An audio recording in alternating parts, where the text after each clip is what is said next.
So welcome, Emma. Hey, thank you for having me. You're welcome, you're welcome. So let's start with your background and how you got into audio and specifically why post-production. Well, actually, post-production was not on the radar at all. So when I was in secondary school, I used to sing in two choirs, the church choir, because, Ireland, Catholic, religious, and then also our school choir. And our school choir decided to record a CD for charity. So we went into this church, this guy came along with his little mixer, his microphones, all of his gear, and I was like, that is really fucking cool. That's what I want to do. So I started looking into universities in Dublin that did sound engineering courses and found Pulse recording studios.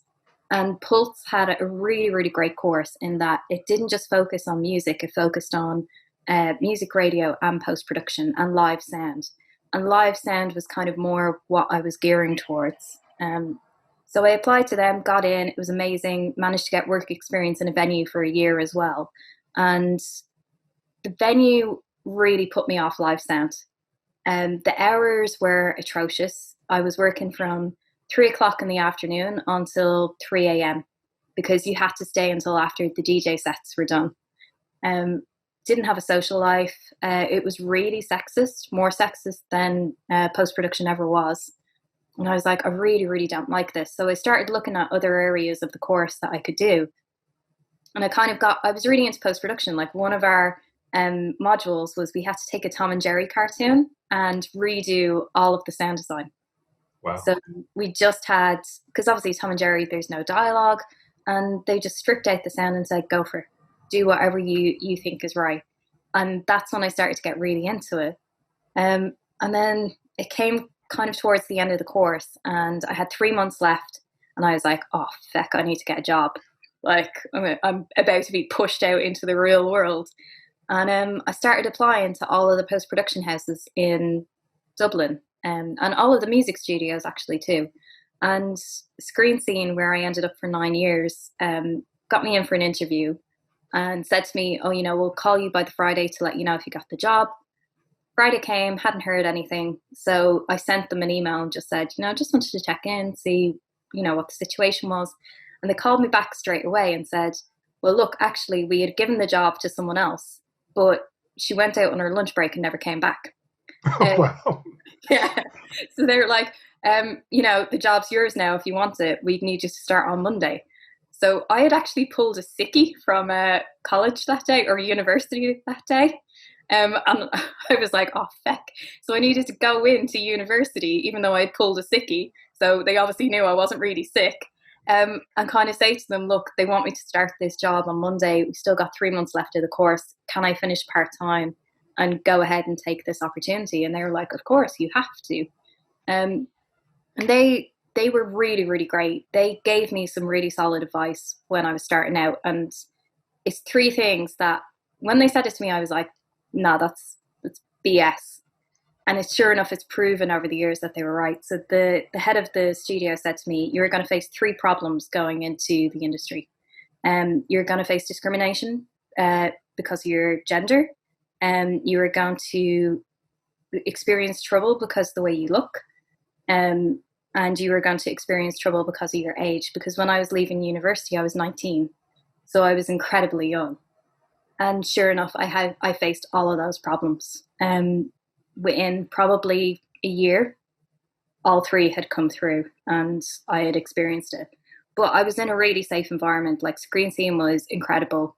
I went in, I was starting out as a runner, but I spoke to the engineers, the sound guys, and just said, look, this is what I want to do. Can I sit in and can I learn from you? And they were like, yeah, of course you can.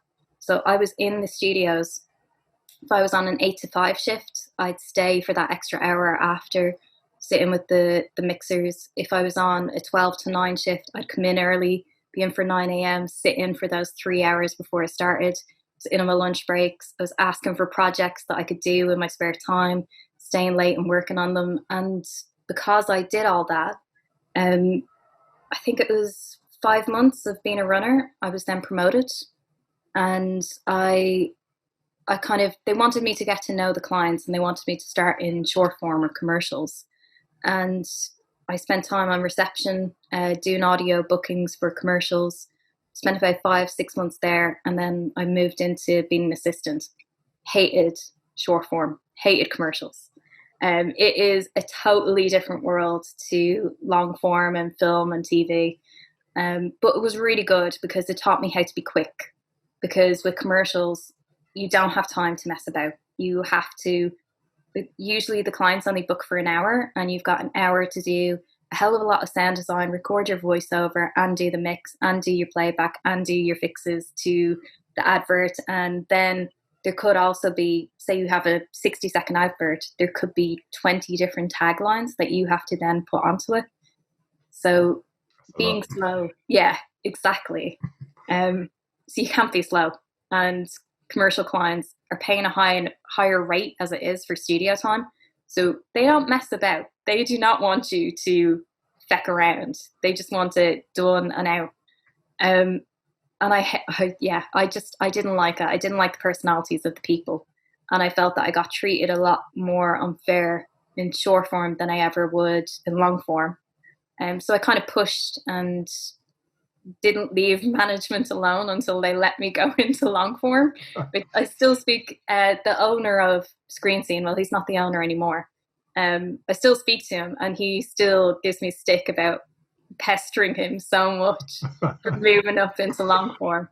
But it worked, and I moved up, and I was there for 9 years. And after that, I kind of reached a point where I couldn't progress anymore in my career there. I wanted to do more mixing of dramas and feature films, and they were about to give me a big drama series to mix, but the problem was I could mix that, but I could then be waiting another year before I get another one because there was 3 other engineers in front of me. And I was kind of like, well, I can be either happy with my lot, I've got a really good career, or I can take a leap and move over to the UK and try and, I'm going to have to take a few steps back, and then I can kind of progress from there. And that's what I did. And that was 4.5 years ago now. Wow, fantastic. Yeah. Sorry, that was a very long answer. No, that was great. That was great. So I guess what was the most important thing you learned from your time at Screen Scene, and also, is it Screen Scene? Is that right? Yeah. Screen Scene, and also Pulse.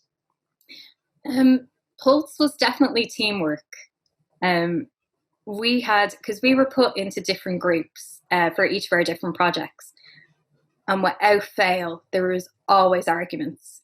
There was always someone who wanted to take control and wanted to do it their way. And as soon as that happened, the whole project fell to pieces, and we struggled to get it done on time.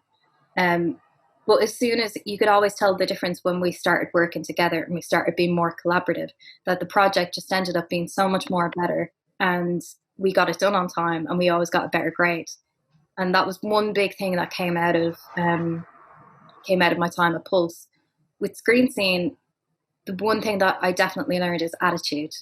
Like when I started in Screen Scene, I am the first to admit my attitude was awful, because I left university and I was like, I've been to this incredible university, I've learned all these things, I know what I'm doing, put me in front of a desk, I can do this. I knew jack shit. And that is the honest answer. University courses teach you so much and they give you so much knowledge, but it's so different in the real world.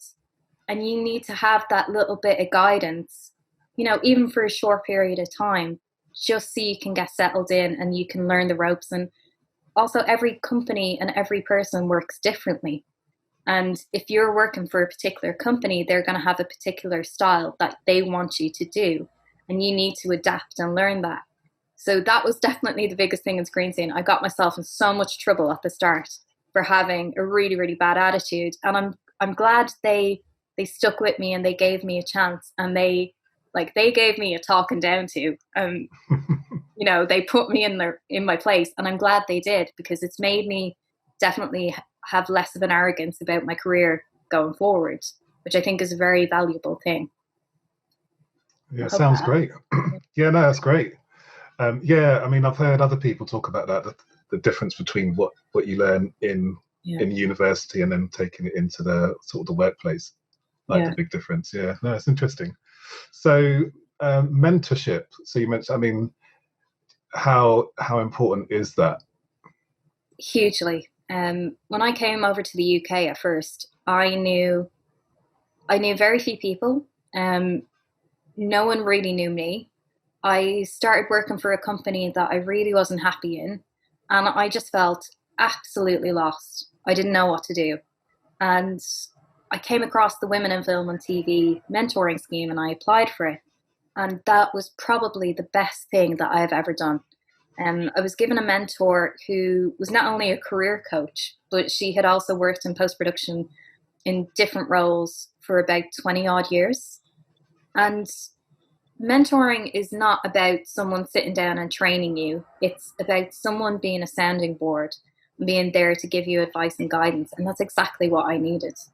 And I don't think if it wasn't for her, my career wouldn't have gone as well the last few years.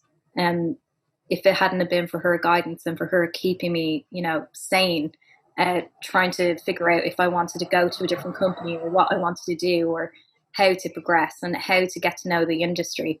So yeah, I'm a very, very big advocate for it. And I've had some incredible mentors throughout my career. Tim Hans, I always mention, he was the ADR supervisor for Game of Thrones. And he was one of the few people that I knew when I came over here. And he was incredible. What he did for me was he knew I was going to make this big career move. So my last season on Game of Thrones was season 5. And Game of Thrones every year won an Emmy without fail because it's, the sound was incredible. So what he did for me was, for my last season, he made sure that my name was put forward for a certificate of merit. So with the Emmys, only 3 people get the statues, which is the heads of departments.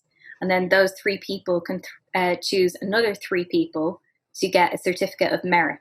And that's what he did for me. And he kind of said, this is to try and help people take you seriously. You, by all means, absolutely deserve this. But I want to make sure that people know you're good at your job.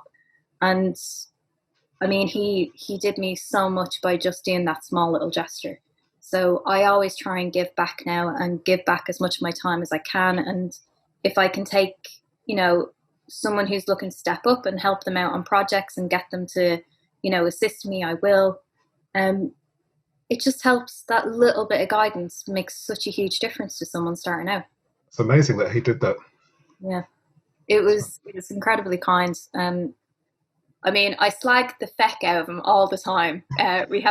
He's kind of like my adopted dad in the sound world.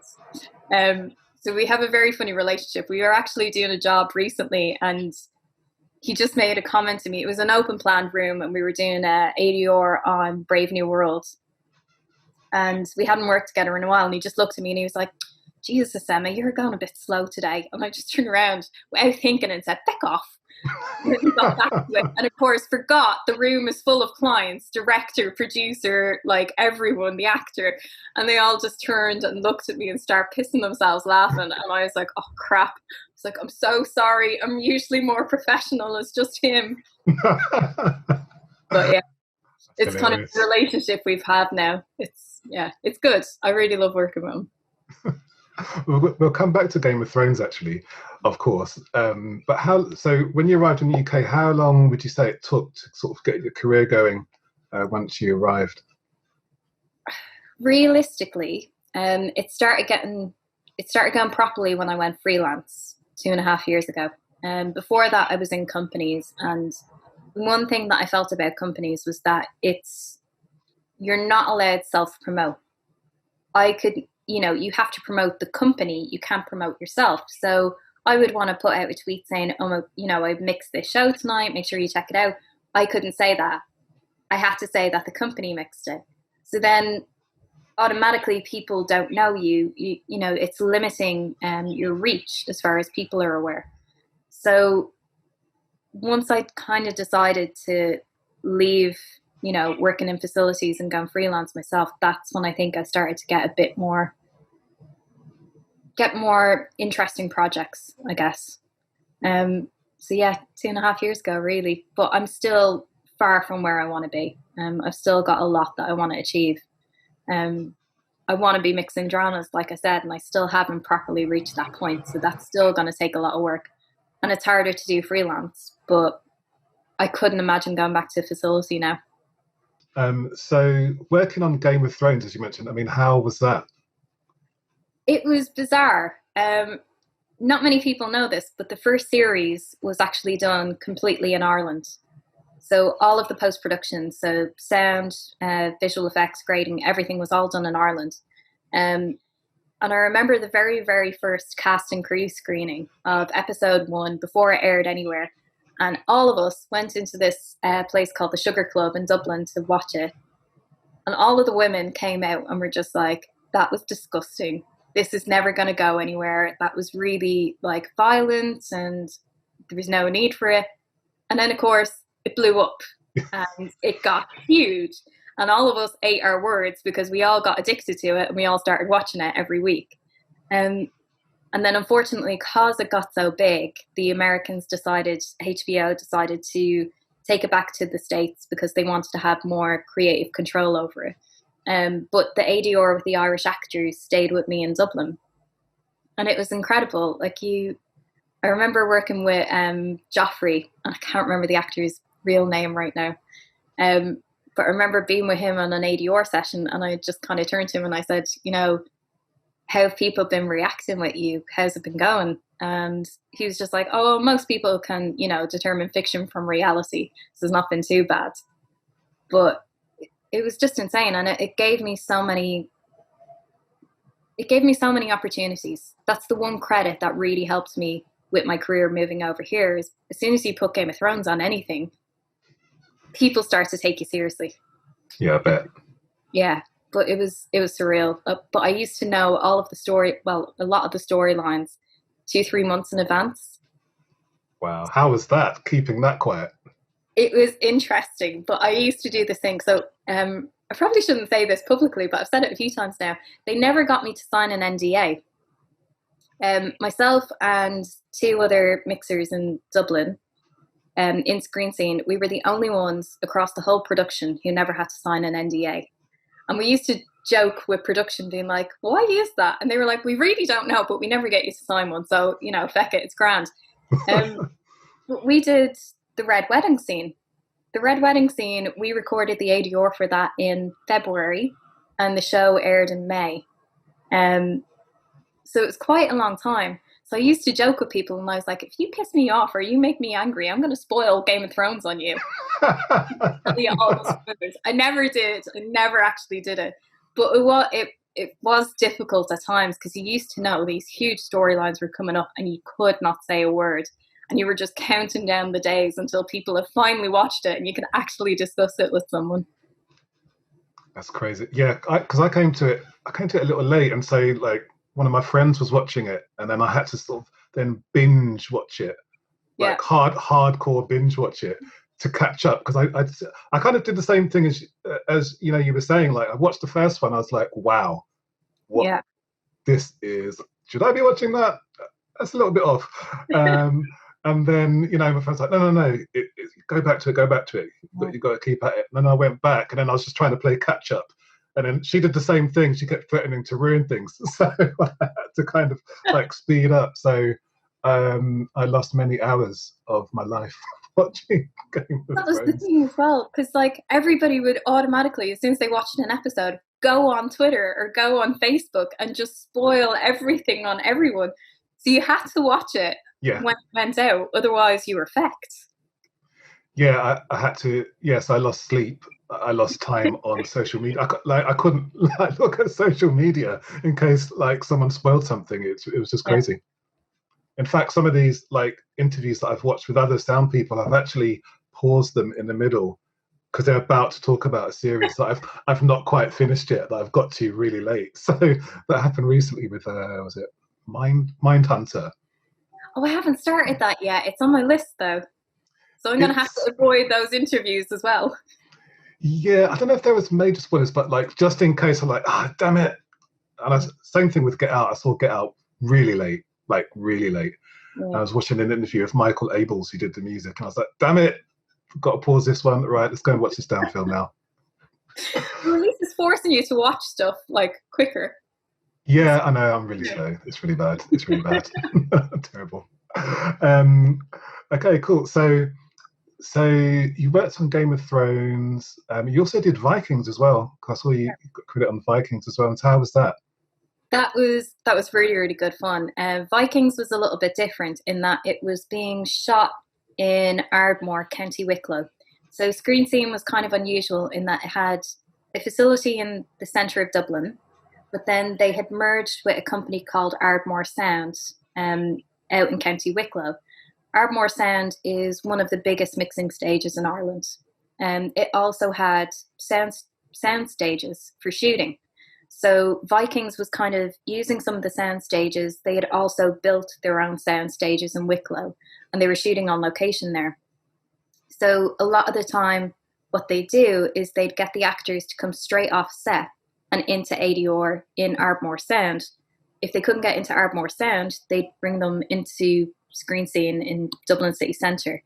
And it was actually a really, really great way of working because the actors were coming straight off set. They were still in the character's mindset.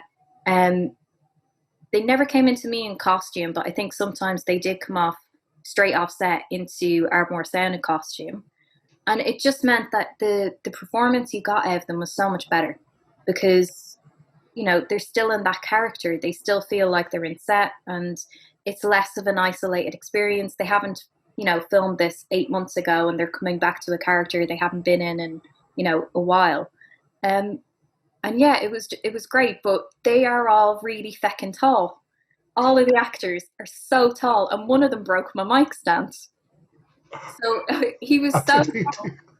Well, I was trying to set the boom up so that it was, you know, a good enough distance away from him that it was going to pick up the sound quality really well. And I couldn't get it high enough. My boom stand wasn't high enough because he was so feckin' tall. Wow. So it broke, and we had to like get a runner to go out and try and find like the nearest music store to try and get a mic stand that we could re-boom on. Wow. Yeah.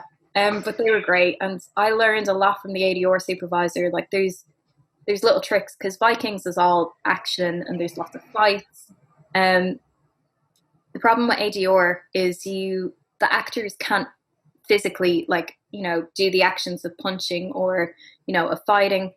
So we had to find ways of them being able to still move, but not move enough that it was going to cause noise that we'd pick up on the mics.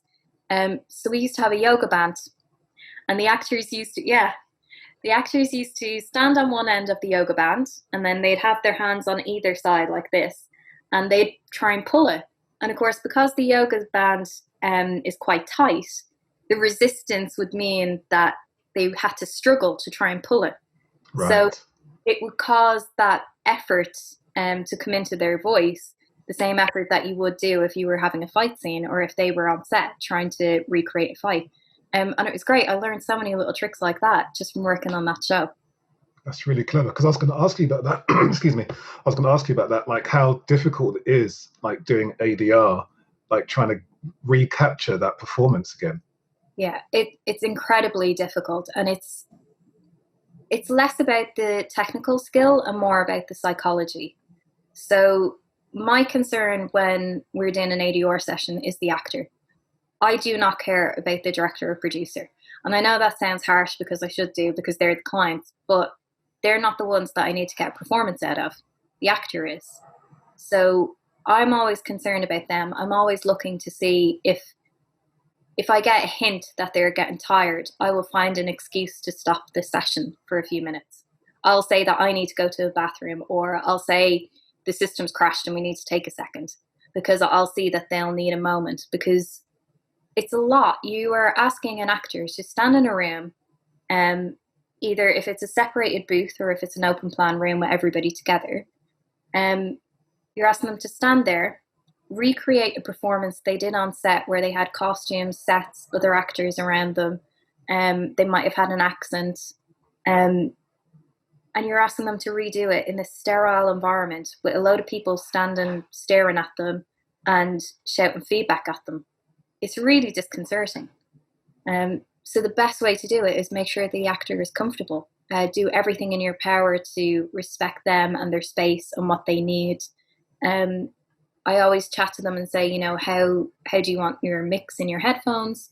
Do you want to hear some of the background stuff as you've gone for the line? How do you like to work? It's not about anybody else, it's about them. And then when it comes to the actual performance, like I said, you try and find ways to work with them. So some actors, the yoga band is great because it allows them to move and they can really get into it. Another way of doing it is actually having a boom swinger. So if the room is big enough, it'll be me at the desk, and then we'll have an assistant who will actually hold the boom as if it's like, you know, on set, on a proper boom swing. And it allows the actor to run around, move around, and they'll chase them around with the boom mic. Oh, wow. Yeah, and obviously it has to be a carpeted floor and everybody has to be in socks and make sure that they're not stamping, but that's another way of doing it as well. And that really, really helps because that giving them that freedom of movement where they can walk around and they can get into it and they can recreate what they did on screen, it just gets them back into that mindset, and the performances are usually so much better.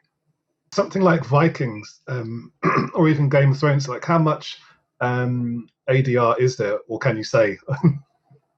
Honest to God, it really varies. It varies episode to episode. So with Game of Thrones, a lot of the stuff that was shot in Northern Ireland, because the weather is feckin' shite there. There's one great scene, and it's of two characters, and they're on top of this mountain, and they're having this really big heart-to-heart conversation. And most of that is ADR'd because the wind on top of that mountain was just so bad that they couldn't salvage the dialogue. And the location recordists on Game of Thrones were excellent. They really managed to capture a lot of difficult dialogue in difficult conditions. But something like that, it's totally, you know, they're not going to win against gale force winds blowing across the top of a mountain. So yeah, stuff like that was always recreated. If it was by the sea, a lot of that needed to be ADR'd because again, sea is so loud, waves crashing, you can't. Vikings was a little easier, so it was only again if it was in tough locations like mountains or, you know, on sea. But yeah, it generally varies. So it can be anything from, I don't know, maybe 50 cues a character an episode up to, I can't remember what the most was in Game of Thrones. I know for another show that I've done recently, it was 200 cues for one character for one episode, which is a lot. Yeah. Because it's not only just for technical reasons. Sometimes it can be they've missed something out in the script that they feel like they need to add in. So they'll add in an extra line of dialogue in the back of someone's head. So sometimes the cues can be made up of that. So that's why it really depends episode per episode and character by character. Wow, it's a lot that goes into that. I mean, especially now, I mean, how much, I mean, I know it happened before, you know, before sort of lockdown, how much remote sort of ADR is going on as well? It's been a lot. We're not exactly happy about it in the sound community. What used to happen was actors, if they weren't in the UK with us, they'd go into a studio in, say, LA or whatever country they were in, but they'd be in a studio. And then we'd remote connect up using Source Connect. And that was amazing because, you know, they were going into a good facility. You'd always make sure that the facility had experience and it was fine. This has been a totally different situation because obviously every facility in every country was shut down. So you couldn't ask an actor to go into a facility because there was none. So everybody was finding different ways of doing this. So some companies were sending portable kits to actors. So they'd have a microphone and kind of like a huge pop shield. They'd have like a little preamp and they'd have instructions on how to set it up onto their laptop, or else they'd be sent a laptop too. And then they were also given a time slot with a sound engineer, so with the dialogue supervisor. And the dialogue supervisor would basically give them instructions on how to set up kind of a tent or a fort in their house. Because that's the biggest thing. We have no control over the environment the actor is recording in. Right. And that's the biggest issue. And if we didn't have that time with the actors in advance of doing the session to say, you know, you need to basically go to your wardrobe, open up the doors, put a blanket on top of it, point the mic into it. That's going to help us. Put a carpet down on the floor, put a rug down, just so the reflections don't come up off that. If we didn't have that time to give them that advice, what we were getting back was recordings that were just full of echo. Because a lot of rooms in London have really feckin' high ceilings, which a lot of people didn't realise until lockdown happened. So yeah, it's been varying results. Crowd ADR has been the toughest one. No one's really found a proper, amazing solution for that. So with crowd ADR, you have about 8 to 10 people in a room together.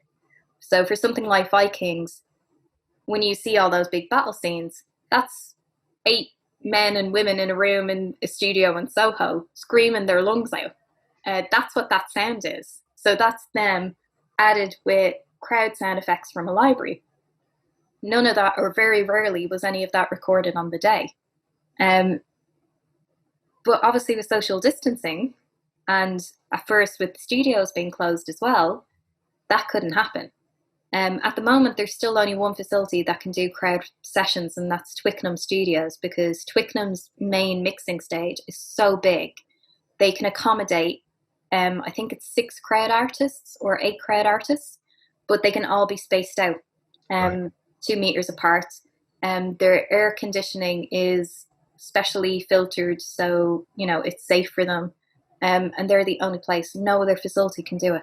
So it means all of the other crowd ADR has to be done remotely, where all of the actors are in their own homes. They've all had to have that hour set up with a sound engineer to try and get the sound correct. And then it's trying to get the interaction with them. So they all have to go on Zoom and hopefully be able to interact with each other and discuss what they're going to say and how they're going to do a scene. And it's been tricky.